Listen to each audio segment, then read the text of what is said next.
you can accomplish more with ease. You're no longer forcing it. You're taking action that feels so right and you're so clear on the next step. And people can feel that. You become a magnetic force. People are captivated. Hello, my friend. Welcome to the Gabby Rosalie podcast, a platform devoted to expanding our lives by connecting to the wisdom of the collective. Through relatable discussions on topics like communication, connection, leadership, science, and spirituality, we offer revolutionary perspectives and practical tools for creating positive change, right here, right now. But I don't want this to be some stiff lecture hall-esque vibe, so we make it fun, raw, and real. With expert guests and relatable conversations, my goal is to inspire you to break through limitations and remember that it is possible to live a life you're excited to wake up to every day. Thank you for being here and enjoy the episode. Hello, you beautiful humans. Thank you so much for tuning in to what used to be the Crucial Conversations podcast, but is now officially the Gabby Rosalie podcast. Quite the rebrand. I just wanted people to be able to find the show easier and avoid repeating any existing names of other podcasts, books, and whatnot. We are about to have a fantastic conversation. It's going to be a conversation about relationships, about inner work. There's going to be personal stories sprinkled into the conversation today and some tools to live from your heart and stop letting your ego run your life. And to get into these topics today, I have with me Miss Rina. A little bit about her and her background. She is a walking inspiration, honestly. She really does embody living a heart-centered life like no other. And she is a world traveler, she's a coach, and she is the founder of Dreams Overdue, which is a community-driven platform that curates transformative experiences around the globe and online. From traveling through more than 60 countries for nearly a decade to hosting 31 immersive retreats in 5 countries, Rina has dedicated her life to bringing people together, creating impact, and guiding others toward personal growth. Today, she coaches high-level leaders to curate a lifestyle they love with maximum fulfillment, impact, and inner peace. And Rina and I actually met in a networking group on Instagram. Small world. Shout out Will Coomer for being the king of networking and bringing a bunch of amazing, badass women together. Networking is a beautiful thing. But like I said, Rina is inspiring by nature. She's got a kind heart and spirit beyond measure. And she's someone that not only talks the talk, but she walks the walk. So today you're going to walk away with gentle wisdom that she radiates effortlessly and shares so openly, giving you insight into how to show up fully for yourself and those that you love, creating life from a heart-centered place, and what the overarching term inner work means and how Rina has integrated it into her journey and her relationships. So Rina, thank you so much for being here and welcome to the show. Thank you so much, Gabby. I'm so excited to hear what comes out of this and how we can help others just by being ourselves. One thing that I love about every conversation that I've had with Rina is that it has flowed so effortlessly. And every time that we touch on a topic, it seems to carry us into everything that needs to be said on our hearts and on our minds. And it really does. It just encompasses the idea of flow every time that we get on here. And so the first time that we connected, I was like, okay, we got to get onto a podcast episode just because it seems so natural, you know? Absolutely. It's the best when we don't even have to think about it. It just comes from our heart and we get to provide each other value without trying to do it. It just happens because we've taken care of ourselves. We love overflowing our cups, and now we get to show up so fully for each other. And I love that so much about you and seeing that reflection in you. Yes, absolutely. So talking about dropping into the heart, that's where we're going to start. We're going to talk about this umbrella of inner work. And I feel like inner work and self-healing, they're big buzzwords nowadays. And when we were talking offline a little bit about how this idea is an umbrella, but going into a general idea of what that really means, that's where I want to start. So what does inner work mean to you? Wow, yeah. Inner work is one of my favorite concepts on earth, and I've dedicated now the past decade to it. And it's very interesting because we're constantly taught to do and do and do, but rarely are we encouraged to simply be. And in that beingness is where the inner work happens. So, inner work is taking a break from accomplishing and from doing, succeeding, even taking a break from external validation and for looking outside of ourselves for something that's always within us. So within us is all the love, all the joy, all the bliss that we were born with. And yet we're taught all these stories that, oh no, when we accomplish this, then we can feel joy. When this happens, then we'll have it. But all of that external joy and fulfillment is fleeting. The kind of joy that is within us stays with us for the rest of our lives. So accessing it can be quite difficult because there's all these clouds between us and that inner knowing. There's clouds of limiting beliefs and thoughts and old stories and things that people have told us and all this information that we consume and all this scrolling and comparison distant from our essence, which is just love and just joy and bliss and just being. And doing the inner work, what it means to me is clearing those clouds and coming back to that remembering of who we are and what we're here on earth to do. So for me, doing the inner work is not a pleasant process. It's not, going and speaking to someone and feeling a little bit better, going to a yoga class and feeling nice. It's really sitting with the baggage that we carry and the baggage that everyone carries. We all have it. I think that's the most relieving part about doing it is that through the process of doing it, we can feel so isolated and alone. We can start feeling shame and guilt.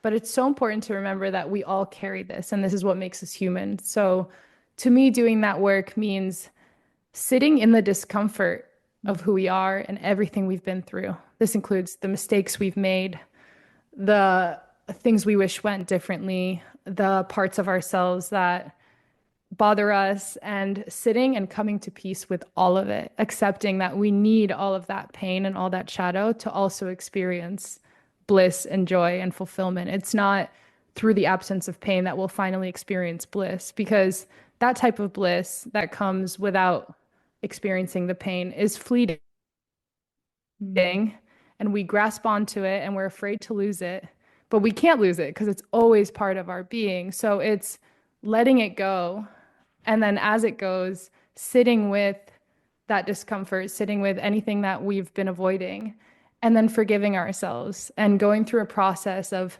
sitting with it, understanding, okay, I went through this. It built this core belief about myself, maybe that I'm not worthy of love or that I'm not enough or that whatever else story we tell ourselves. And it means going into that and then fully forgiving ourselves, no matter what it is, understanding we had to make those mistakes to become who we are today.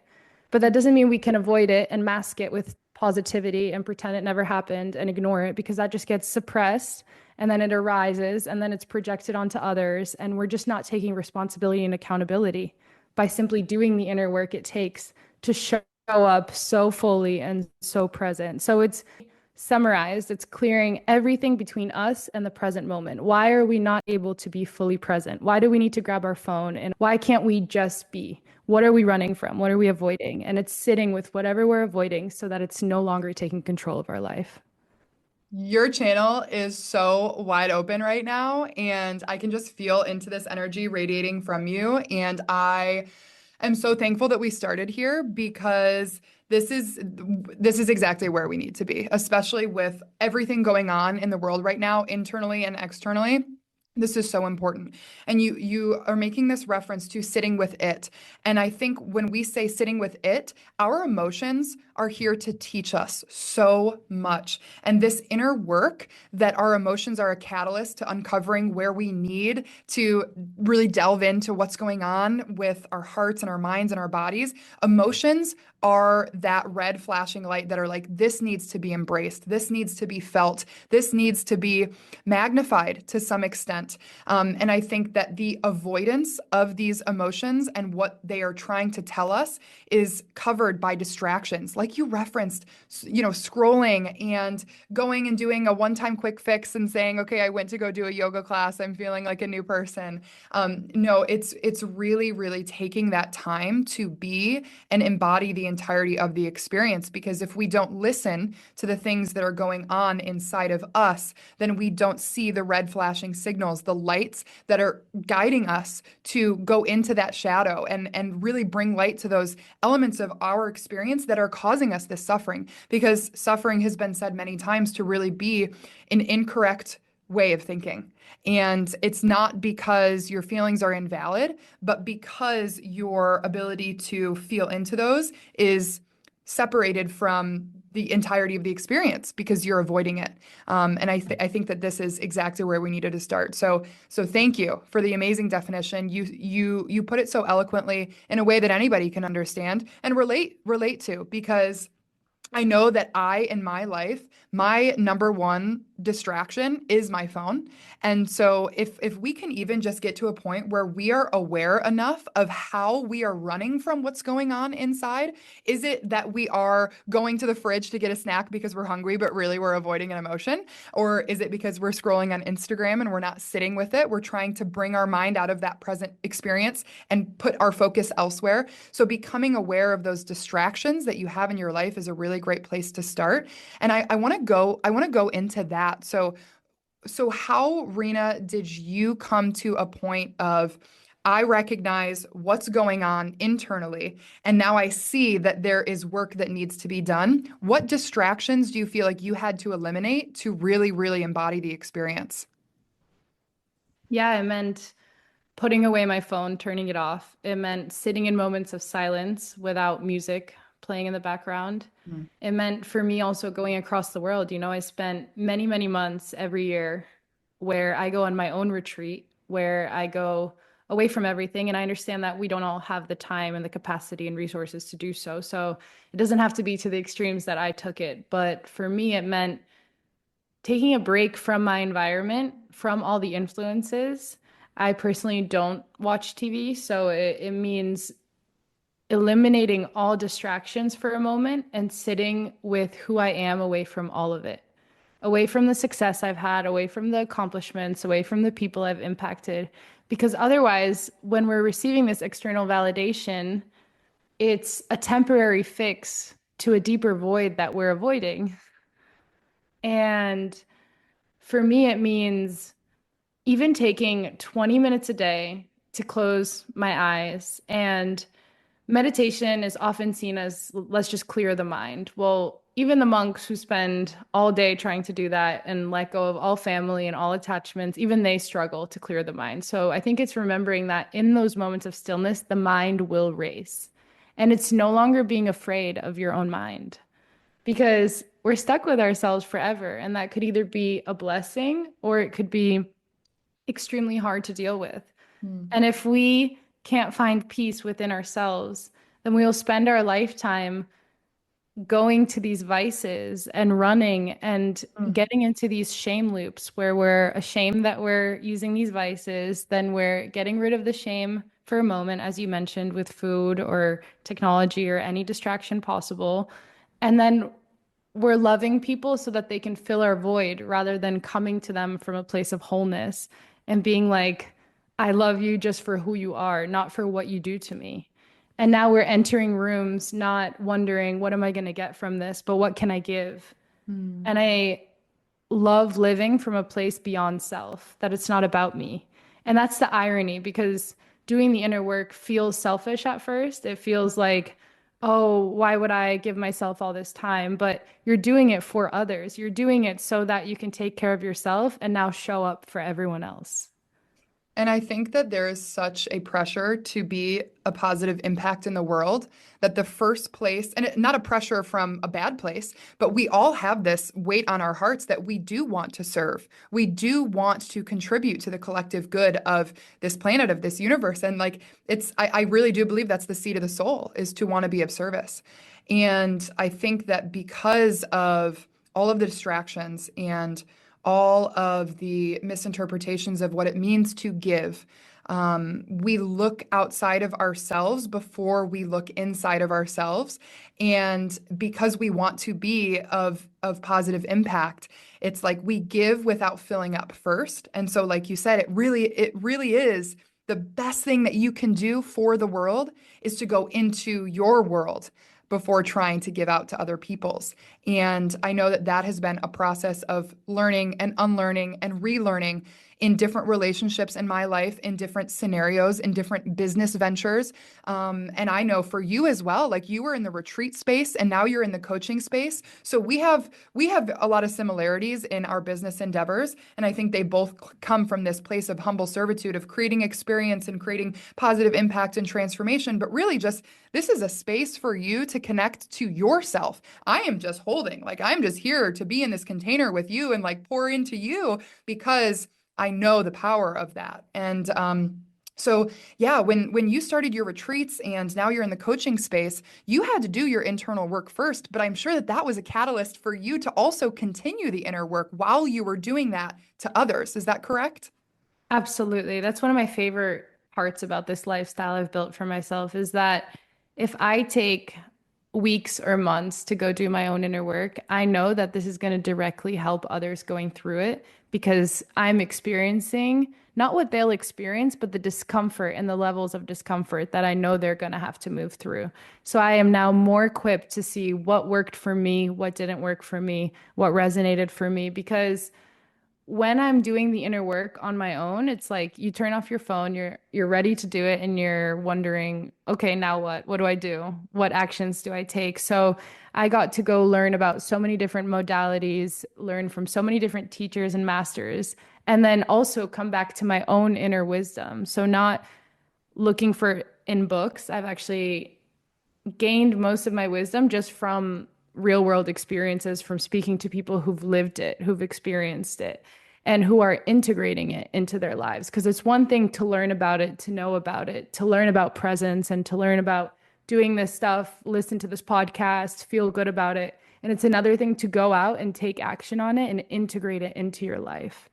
Because it feels good to know about all the ways that we can help ourselves. But really going into the feelings that aren't as good so that we can reap the benefits of understanding this knowledge. Because I think so often we search for the knowledge and wisdom outside ourselves from different teachers or guides or self-help books. But actually, the wisdom that's asking to be seen and heard is within you. Yeah. So accessing my own inner wisdom. Absolutely. And you know what I've realized, like a pattern in my life as well, is that even when I would eliminate distractions that I like almost in my mind categorize as the bad ones, like my phone, like food or whatever it was, I started replacing them with things like podcasts, with things like self-help books. So actually, it was a distraction in a different way. And there's a lot of positive, benefits to feeding your brain and your spirit, and really just opening yourself up to this wisdom. I think it's there's a time and a place for it. But I realized that I was coming at it from a place that was actually trying to fill this void and this continue on this distraction of just being who I am outside of doing and pursuit of knowledge, pursuit of garnering more wisdom, like more, more, more. Like I need to, be more and do more. And it was just a distraction, but in a different category, one that I deemed, one that the world deems more positive, right? So the nature of this pursuit of knowledge must come from a place of wholeness instead of trying to fill this void first and foremost. The best thing that you can do right now, if you're listening to this podcast and you're like, okay, I know this, I want to integrate, I want to blah, blah, blah. Notice what you are using to be of distraction to your experience, to your emotions, to who you are outside of your accomplishments. Become aware of that and then distance yourself from those distractions without trying to replace them with positive distractions or positive pursuits.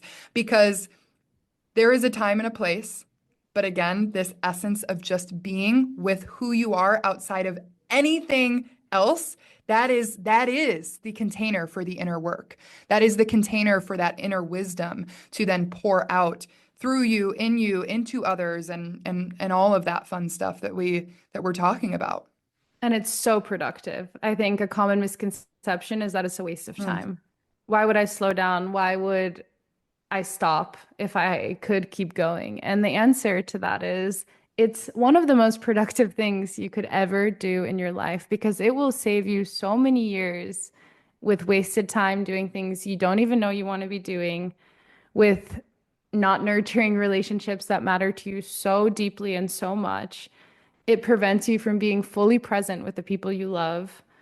And it can be the most productive thing to step away for even 20 minutes to sit with yourself and start cultivating practices that allow you to fully accept, as you said, your wholeness, your darkness, your light, and to come back to the action with more intention, with more precision, fully connected to God, to something beyond yourself that assures you you're taking the right action. You're suddenly coming from this confident place, from this heart-centered place, and you're not taking action just to take action and just to feel productive. There's a Right. difference between just feeling productive and just doing just to do, and actually being like, wow, I'm making quantum leaps and advancing towards visions I didn't even know I had, towards a future beyond my imagination, towards possibilities I didn't even know were possible. It's suddenly you can accomplish more with ease. You're no Mhm. longer forcing it. You're taking action that feels so right and you're so clear on the next step. And people can feel that. You become a magnetic force. People are captivated by your ability to not eliminate everything that matters in the pursuit of some ego-driven mission you set up for yourself.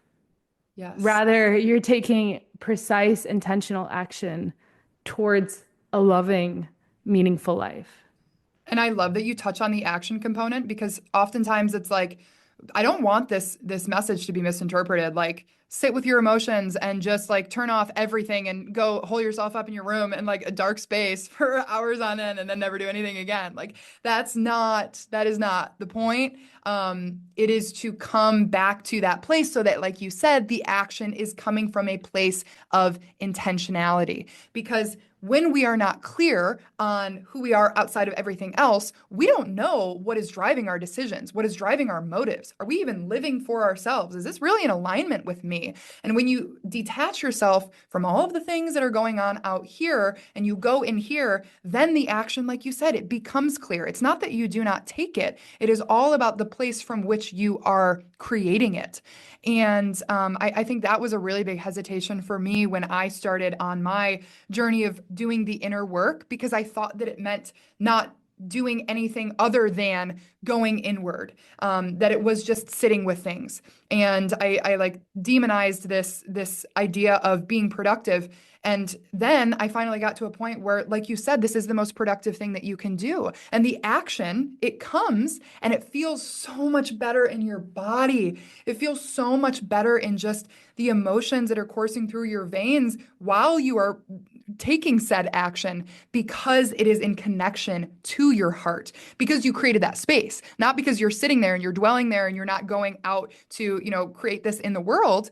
It's because you have done this first. So it's like this succession. Yes, yes. And I also want to mention this is reminding me that often we bring our emotions into our business and then logic into our life. So we go into the business with unprocessed emotion and then react to it and then jeopardize relationships with people who are looking up to us and people who are needing us to be a strong force and a rock and to be a safe space to be around, not someone who might lash out, who might get triggered, who might start blaming you for something. No, because we've taken time to process our emotions, we can leave our emotional selves for our loved ones. We can show them love and care and feel safe showing our sadness and our vulnerability and allow that to bring us closer to the people we love and then come back to business with the logic and realize these are just formulas. Let's just insert to the formula. For example,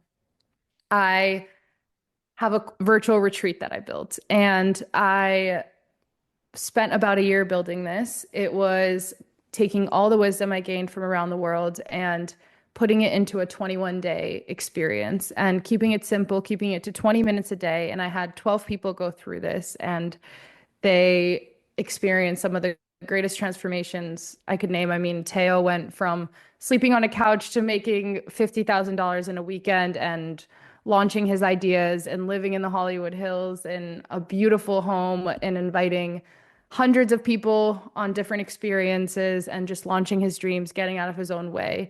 Yet I still haven't published this virtual retreat to the world because I have this emotion around it of what will people think? What will happen? All these thoughts continue to circulate. And I wish I could just bring this emotional attachment back where it belongs, which is with my friends, with my family, and my personal life, and bring the logic back to the business. No, this course is done. Now we create a name for it. Now we set a price. Now we put it online and we bring it to the world. Meanwhile, I'm stuck still in these emotional cycles in the business. So I think something really powerful about doing the inner work is also starting to separate where do I need to apply my logic and where do I need to bring in emotion. Absolutely. And thank you also for sharing Teo's story because the more that we expose ourselves to stories of people who are living it, who are reaping the benefit of investing in themselves, of doing said inner work that this entire episode has been about, the more we hear about this, the more that in my mind, and I do believe that it does signal to other people, whether it's consciously or subconsciously, this is possible. This is happening. And it is real. And it is so powerful, empowering for me to hear and to just expose myself to the success and the alignment and the opportunities and the possibilities that we all have because everything is all created, like it's all in the field. It's just whether or not we're attuned to the frequency that is allowing it to come into our lives. It's all out there because energy cannot be created or destroyed, so it's all there. And when we do the inner work, then that is what allows us to open ourselves to receive. And there is a big component of receiving in this entire process because this inner work it takes initiative, we take aligned action, but then we open ourselves to receive, to be in the flow, to trust. And I know that you work a lot with the feminine energy. I know that you work a lot specifically with men to open up to this nature of receiving. But I think that there are a lot of women who, myself included, need to lean into that as well. It's not just a masculine, feminine thing in terms of gender. It is a opening yourself to receive because it is possible and because it is all of our birthrights to be open to receive this abundance of the universe. To be worthy, yeah, to feel worthy of that belonging, of that love, of that success. Because if you don't feel worthy, it will not enter. Yes. And we spend way more time trying to push and give and overgive than we do just taking a step back and being like, is there anything in my inner world? Is there a limiting belief that's preventing me from receiving it? And Yeah. this reminds me of a lot of people want to change their parents and they wish that their parents were different. And I always encourage them to start with themselves. Mm. How could you forgive your parents? How could you accept the mistakes they made and accept that they were doing the best they could with the information that they had at their time? They lived in a completely different time. And I find it so interesting how every time that they take care of themselves, they forgive their parents, that's when their parents start changing. They get to see their child as an example rather than being told from their child what to do, because that's so reverse. So it's Absolutely. pretty miraculous what happens when we take care of our inner world, how the external starts taking care of itself. Like you said, we're operating at a different frequency. We're not navigating the world with shame that we're masking and hiding, or with fear that we're pretending not to have and masking with confidence. Now we're operating from a place of love, from a place of forgiveness and compassion, because we understand that we have our own story. Everyone is dealing with their own story. Everyone has endless thoughts and things they've been through and traumas they're dealing with. Now we have more compassion for others. Now our heart is more open, and now we learn to receive. And I Yes. love what you said about the feminine versus the masculine. I just want to give a nice overview of what this means to me. The masculine to me is a riverbank, and we've seen a riverbank with no water. It's just rocks and it's just laying there, and it just lacks the color and the movement Life. and the Yes. life. Exactly. And now we have the water moving through it, which is the feminine to me. And within all of us is the masculine and the feminine. So it's not man versus woman, it's an energy of yin and yang. The yin being the slower, the softer, the intuition, the trust, the emotion. and the masculine being the structure, the discipline, the routine, the outcome, the feminine being just a journey and enjoying the journey. And I think it's so important that we cultivate both in our lives. And growing up in a system that's so masculine, we're taught that our worth comes from doing more. So now we're accomplishing and accomplishing. And when we're not accomplishing, we're not sure if we're worthy. Mm. And that's what makes doing the inner work so hard because you don't reap direct benefits. You don't see the tangible results. So Yes. it feels so unproductive. But I can tell you that the feminine is just as productive as the masculine. So you don't want to, in the end, have a riverbank with no water. You want both. So making space, especially for men that are so used to associating sadness and crying as weakness, when they actually lean into it as their superpower and strength and realize how much power they hold in being able to cry and to feel and to hold their strength simultaneously and to realize that their softness is also so strong. There's something so powerful to it because now that they're leaning into their feminine, they're able to show up for the feminine with so much respect and admiration. It's no longer something to be avoided or something that is weakness. I remember when I was younger, always thought that my vulnerability or my sadness was a weakness. And now I realize that it's what gives me depth and love and connection. It's the feelings that make me feel so alive. And in those feelings, I can create writing and art and I can love deeper and I can see colors and I can remind what we're building this earth for. Like that we can build, build, build, but what about enjoying Oh my what we're gosh. building while we're Oh building my it? Because the gosh. build just becomes addictive. It is. It's addicting. It is addicting. And Keep going. You're spit. and when when we connect to our feminine, we can hold space for our mothers and our sisters and our partners, and we can respect how important their presence is in our life. That it's not just about being successful in one sense of the term that we were taught based on systems that have existed for hundreds of years through so much change. It's about being loving and seeing colors and enjoying the richness of life that comes through the relationships we have. And our ability to show up for them directly depends on our ability to show up for ourselves first. Absolutely. And it's honestly like, it's, I feel so heavily about this because I've experienced it so much in my own life. And it saddens me. Like it's heavy on my heart because there are so there are so many times in my life, and I see it to this day, that I value certain parts of myself, my experience, or even people in my life based on these ideas of what is productive, what is worthwhile, what is worthy in me. And it is sad because when I think about the things that fill that riverbank with water, that fill my life with color, that fill my being with this radiant magnetic energy that is aliveness, that is love, that is joy, that is abundance. It is always, always, always, always the feelings that are associated, that essence that you bring to whatever experience it is, even if it is one that is created from the masculine energy of being productive in business or whatever, right? It's really just being there in that essence of feeling into that experience. And I just read something online. It was like a cute little meme or whatever on Instagram, and it was like little mouses. Kind of, they had like these kitchen aprons on, and they were cooking in the kitchen with their cute little cartoon food. And it was like, oh, silly me! I just noticed myself trying to rush through the things that I used to dream about doing.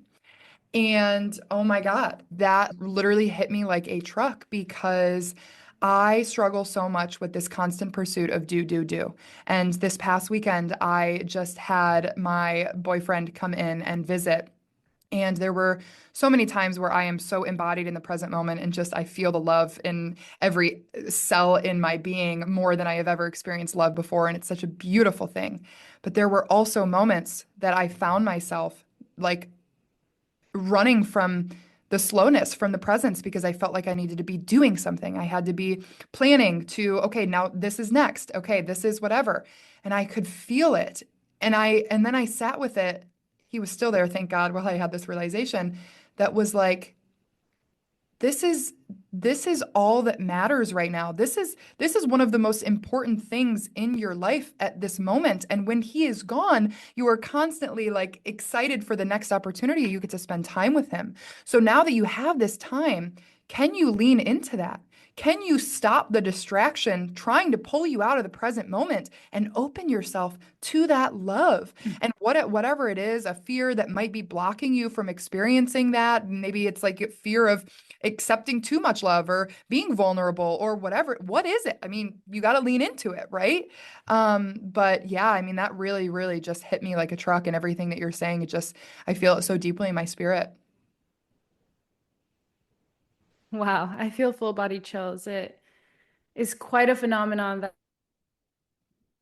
that we all live with, where we finally reach a place that younger us would be so proud of, and yet we find ourselves not able to celebrate ourselves and our progress. We just feel numb and we just wonder what else we have to do and what else we have to prove and where else we have to go. And yet that's still not enough. Mm. And that reminds us that the enoughness only comes when you decide to pause, to reflect, and celebrate how much younger you looks at you with admiration for who you've become. And giving that younger version a hug and saying, hey, we've done a lot. Life gets so good. And even if it's not good right now, it's gonna get better. And I'm just here to pause for a moment and to teach myself to pause and to celebrate and to appreciate what's here now, because we do not want to wake up one day wondering, where did all those moments go? And did I ever have a chance to remember what matters and to appreciate it to its fullest? Because at the end of the day, we're not going to bring all of these things to Dave and all these accomplishments and all this ego satisfaction. We're going to bring nothing, no materials, just a life of experiences and memories and love. And how we live every single day is up to us. And it really is up to us. And it's taking back that responsibility to create a life that we love and not to just settle for a life that forces us to constantly feel shame and guilt, but to face that shame and guilt, to step away and say, how much time can I spend in the present moment? Can I even take 2 breaths today in the present moment? Let's do that right now. Let's take 2 breaths just fully present together here. Inhaling slowly and exhaling deeply. And one more breath. Inhaling and exhaling. Even creating a little bit of space between the next thought. Space to feel, space to be. Telling ourselves how proud of ourselves we are. Saying it until you believe it fully. I've actually never recorded a podcast where it's like, okay, let's pause the conversation. Let's just be. And whether it is you're in the car or you are in the shower or whatever, like, okay, you're listening to something, and that's a beautiful thing. But let's also make sure that you're connected to your personal experience in this present moment right now. So thank you for doing that. I've never done that in a podcast episode before. And funny enough, whenever I give a speech or I do a workshop or I start a coaching call, that is my favorite drop-in practice is a breath and a prayer. I think is so powerful. And as you're talking about this whole idea of showing up from your heart, not from an ego-centered pursuit, I want to conclude this episode like we talked about with some practical tools to help anyone listening to this to drop in to their hearts. If this is new, if this is like, I don't even know what I want, I might be living for someone else or for some accomplishment that I don't even know if I feel connected to. How can we drop in to the heart? Yeah, I think a lot of people have never even experienced it. I remember the first years that I would hear about this heart-centered versus the mind, and how everything below the shoulders is the body, the heart, the emotional body, versus everything above the shoulders is the logic and the mind. And I wasn't even realizing what does it mean to move from logic into my heart. And I couldn't really understand, but I think it's inhaling and exhaling and seeing how much space you can create between the next thought, and then slowly tuning into your heart, because your heart is the most honest place that knows much more than your mind knows. Our mind's thoughts, we don't even know whose thoughts they are. They might be something that we once heard, or something that we're repeating, or something that we read, but the heart just has such a deeper truth. So first it's recognizing how much the heart knows more than the thoughts know. And then it's, yeah, going on a walk with no destination, just walking just to walk, or creating art, or writing, or painting. And even if you're not a good painter, even if you think you're not a writer, even if all these thoughts and limiting beliefs try to prevent you from connecting to the heart, doing it anyway, just to do it. Sending your love to someone you love, sending a message of appreciation and gratitude to the people you love, reminding them how much you appreciate them and expressing that gratitude. Dropping into your own gratitude practice of waking up and thinking of 10 things you're grateful for today. And if you can't think of 10 right away, then, or if you can't connect to your heart right away, not being accepting of that truth, rather going deeper, being even longer in stillness if you can't reach it. It's not, oh, I can't do it. It's not for me. It's, like you said, a birthright to live from our heart space and to listen to that truth. So, prioritizing that connection to your heart by allowing yourself to love more deeply. And when fears rise, writing those fears down, writing down those limiting thoughts, crossing them out, rewriting a new thought that serves you, such as, I am love. I'm not looking for love. I am love. I am worthy of experiencing outrageous joy and so much love. And then it's allowing yourself to receive that. So when you're getting a compliment, not bouncing it off, but really letting that sink in and allowing it to be a reflection of all the great work you've done. And seeing others from a light of compassion and appreciation, really looking into their eyes and seeing all the struggles they've overcome, all the work they've put in just to exist on this earth every single day, all the things that are happening, all the things we have to process, just being able to have this appreciation for humans and everything that we have to deal with every single day. So just dropping into places where you're not thinking about people, you're feeling for people. And then coming back to your own space and developing that love for yourself. And it's not an ego love of I've accomplished this and I've done this. I love myself just because I am me and I am the only me on this earth. Not because I need to prove it or I need to do something or because I haven't done enough or because I need to do more. No, separating your self-worth from what you accomplish into just who you are, and forgiving yourself for every mistake you've made. You had to make that mistake to become who you are today. And if those mistakes are still bothering you, then go and apologize. Then go and ask forgiveness where you need to ask forgiveness. But don't allow this constant limiting thoughts and just 60 to 80,000 thoughts a day that we have. Don't let those drive your life. See how you can implement more heart-centered practices and hang out with people that are operating from their heart, not from their ego, and develop that love, because living from that place of love is a completely different existence. I mean, life looks different. When we take care of our inner world, our external world just simply looks different. We're no longer seeing everything as, oh, I need to go chase the good and avoid the bad. No, I can allow all of it to move through me. And it's not fearing the sadness and the anger. It's allowing everything to move through you. Just because you're feeling angry doesn't mean you're lacking love. It's a natural emotion that moves through our body. And we actually only feel that emotion for 90 seconds. Everything after that is a story we tell ourselves. So, what stories are we telling ourselves? And can those stories be centered from a heart centered, loving place? When we make decisions, can we ask ourselves, is this decision from fear because what if I don't do it? Or is it from a place of love? Mm. Because I want to do it, because I'm overflowing and I'm so excited to do it. It's intentionality. What is the intention?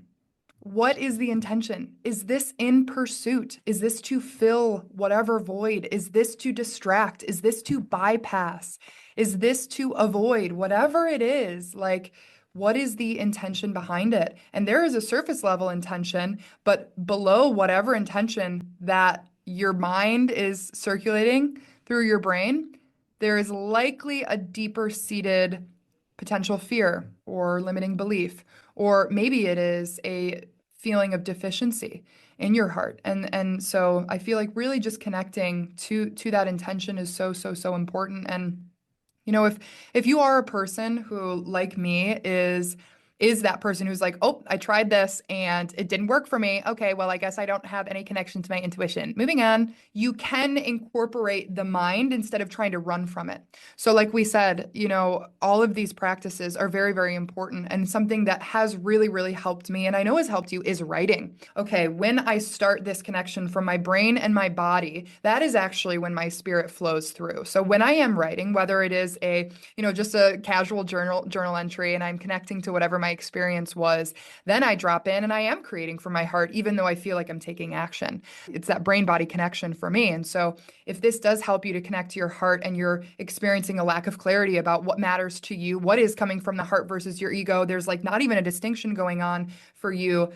Try that. Try creating a list of things that matter to you, that you want to accrue, certain experiences, and maybe they are accomplishments, but then looking at your list and being like, where is this coming from? Where is this coming from? And don't try to translate it into a career. Don't try to translate it into the end goal or the result or the outcome, but really try to be in each experience, each relationship that you're calling in, and see behind the curtain as to what the intention behind that is. Is it more love? Is it more presence? Is it more embodiment? Is it more abundance? Is it growth? Is it connection? Is it community? What is the intention behind each of these things that is on your heart that you're calling in? Even if you're a person who, like me, has struggled in the past trying to slow down and do those kinds of things, I think that is a very great start. Absolutely. Absolutely. It's so different living an intentional, driven life than just accomplishing and going and doing. And it's pretty cool how taking a moment to simply be allows you to come back to doing, as we said, with even more love, more clarity, more intention. And I want to mention two things. Back to the river analogy. A river without structure is just a puddle with no direction. So I want to re-emphasize how important both masculine and feminine are. So coming back to our masculine and creating even more structures, even around these activities, so that we can freely flow through those structures. And I also want to emphasize the importance of asking for help. So often we think we can do it ourselves. I could not do this journey myself. This, as we mentioned, you sit in silence and you wonder, now what? And you can't really guide yourself to these realizations. You need someone who's reflecting back to you what you're saying, who's asking you deeper questions, who's making you think of things that you didn't think of before, who's inviting you to parts of yourself that maybe you can't even see because it's so masked by clouds of doubt or uncertainty, who's eliminating those doubts for you so that you can unlock gifts within yourself that you might not even see for yourself. So I think it's so important to ask for help and to do this journey with someone else that you trust. One. And the second thing about connecting deeper to your heart is giving without expectation of anything in return Yes. and receiving without the need to give back. So creating this overflow for yourself because you've taken care of yourself and now you're giving without wondering, oh, I hope I'll get something in return, because giving with hope of return is manipulation. Yep. So giving just from this desire to give, just from your heart, and giving more, seeing how can I give more? Can I give a compliment? Can I give a present? Can I give an act of service? Can I do something thoughtful? Can I give advice? Can I give a space just to listen to a friend? What can I give today? And how can I receive and open myself to receiving? And Because it would be unfair for someone trying to give to you for you to just block it off and not receive it. They want also to have the feeling that comes with giving. absolutely. And practice makes perfect with these kinds of things. If the first time that you give, you have a little expectation to, oh, I would love for someone to do this for me, like don't shame that part of you, but just continue to practice and lean into this idea that giving is receiving. Giving is receiving. And if you have a thought run through your mind like, oh, I would love to give this. Okay, I understand, and we're a human being, so it's okay to experience these thoughts. You continue to practice giving, giving, giving, and you start to open yourself up to receive that which you are hoping to receive from others, you actually receive from yourself in giving. So practice makes perfect. And when I say that, I just mean it makes it easier to lean into this selfless nature that we're talking about. Definitely. I love that you emphasize that it's okay to have those thoughts. I Yes. have those thoughts all the time. They don't Yes. go away. You're Yep. never healed. It's a endless journey. It's Yes. just about learning new tools and getting a little more insight and a little more knowing. But through the whole journey, as you become aware of parts of yourself that might cause you shame, forgive yourself. We all have that. We all have made mistakes. We all have thoughts that aren't love based, that are rooted in fear. That is so natural. That's how our whole environment is actually forcing us to be. So it takes a lot of courage to rise above that and to choose love in a world that's trying to feed us fear and separate us. Absolutely. I am so abundantly grateful for our conversation today. I knew that it was going to flow. I knew that it was going to be something that I needed to hear, that I needed to receive just as much as I needed to give. Like literal full circle moment right now. And I would love for you to open up the space for anyone to connect with you that would like to do that. Absolutely.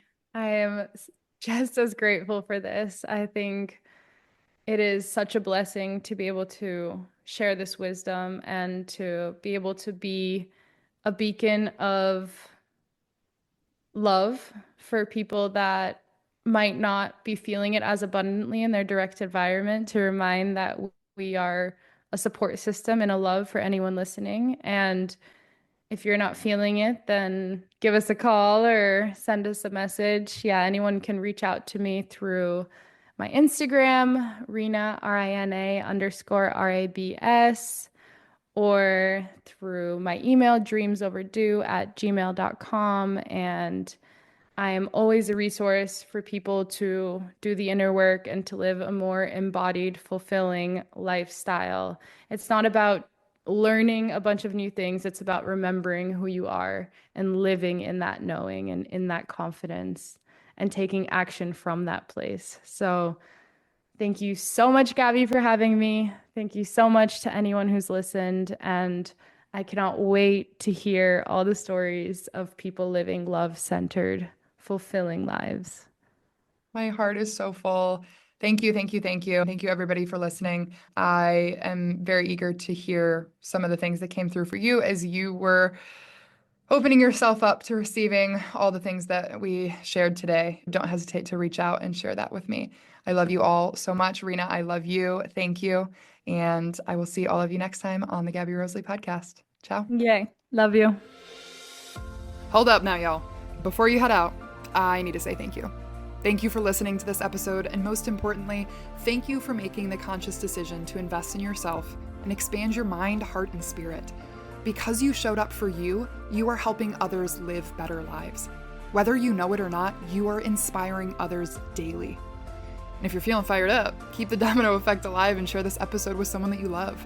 If you're feeling extra saucy, leave the show a review because it really, really helps me out. And come back and hang with me again sometime.